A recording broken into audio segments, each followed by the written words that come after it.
നിനക്കൊന്നുമില്ലല്ലേ? നമുക്ക് ഏറ്റവും കൂടുതൽ വ്യൂസ് ഉള്ളത് ഞങ്ങളുടെ ഇന്റർവ്യൂനല്ലേ? ഇപ്പൊ പകുതി എന്നിട്ട് വല്ല കിട്ടിയ ആ ബഡ്ജറ്റിൽ ഞാൻ സെറ്റ് മാറ്റിയത് ആണല്ലേ? അതിന്റെ ശരിക്കും അനുഗ്രഹിക്കണം.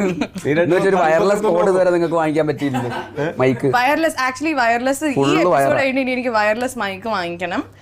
ടൊവിനോ വാങ്ങിച്ചിട്ട് കയ്യിൽ വെച്ചോ, ഇവിടെ വരുമ്പോ ഏതെങ്കിലും ഒരു ഇന്റർവ്യൂ കഴിയുമ്പോൾ അടിച്ചോണ്ട് വരാം.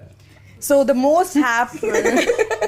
എടാ ഇന്നലെ ആ കൊച്ചു കൊറേ അന്വേഷിക്കണ്ടായിരുന്നു അല്ലേ? കിട്ടിയായിരുന്നു. അത് കിട്ടില്ല, അതിന്റെ പോക്കറ്റിൽ കിടപ്പുണ്ടാവും. ഇപ്പൊ മൈക്ക് അടിച്ചു പറ്റിയാ? Are you serious? ചേട്ടാ എന്റെ മൈക്ക് കണ്ടായിരുന്നു, കൊറേ ചോദിച്ചോണ്ടായിരുന്നു. പൊട്ടിച്ചിട്ട് കൊണ്ടുപോയി പോക്കറ്റിലിട്ട് കൊണ്ടുപോയി ഓഫ് ആക്കാൻ മറന്നുപോയി. അവരിപ്പോഴും കേട്ടോണ്ടിരിക്കാൻ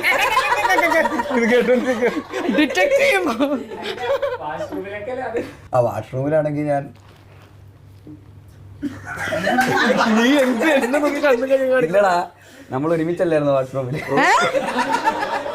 പബ്ലിക് കൈ കഴുകാൻ പോയപ്പോ വാഷ്റൂം ഇല്ല, അന്നേരം അങ്ങനെയായിരുന്നു. ഞാൻ നീ തൊടുമ്പോ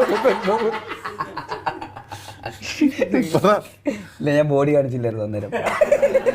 ഇല്ല സത്യം, എന്തൊക്കെയാ പറയണ? ടീഷർട്ട് ഒരു മസിൽ കാണിച്ചില്ലായിരുന്നു. പുതിയ മസിൽ ലൈക്ക് ഈ പാട്ടിൽ കാണിക്കാൻ ബൈസെപ്സ്, അതുപോലെ അത് ഇതുവരെ പൂർണ്ണമായിട്ട് അത് ശരിക്കും കാണുന്നില്ല എന്ന് തോന്നുന്നു. അപ്പൊ എഡിറ്റർ അതിന്റെ ചുറ്റും ഇങ്ങനെ ലൈൻ ഇട്ടു മട്ടോട്ട്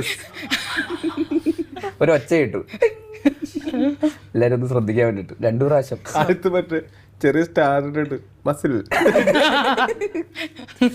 ശരിക്കും ഭയങ്കര ട്രാൻസ്ഫോർമേഷൻ ആയിരുന്നു ഇത്.